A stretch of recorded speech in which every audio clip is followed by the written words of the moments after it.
Hello everyone.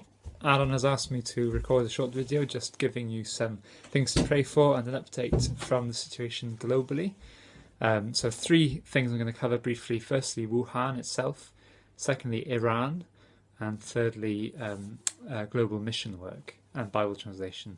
So Wuhan is a city where you may not know there are 500,000 Christians in that city. And a minister from there recently put in an email which I saw that they feel, a lot of them, that their faith has been put really to the test in this time. So we can pray for them in that. But on the other hand, they have been meeting digitally, virtually, in prayer meetings, many Christians in that city, lasting 2 hours per day. So what an encouragement there. And also he pointed out, that minister from Wuhan, that God was gracious to Nineveh at the time of Jonah. And now with thousands of God's people in cities like Wuhan and cities across the West, we can also ask God for mercy in this time. Secondly, Iran. You may have heard in the news, many prisoners have been released in Iran because of the crisis. And many of those prisoners are Christians imprisoned for their faith.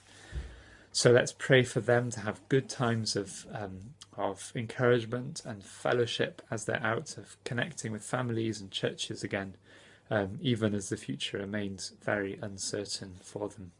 And thirdly, global mission work and Bible translation. This is having a massive impact. Almost 30% so far of Wycliffe UK's overseas workers have been evacuated, often at very short notice. This is going to slow down the work massively. People need God's word. There's a good reason why these things exist. And many of the best Bible translators worldwide are vulnerable because of their age. So do pray for wisdom for global mission leaders to work out how these essential things can continue despite this situation.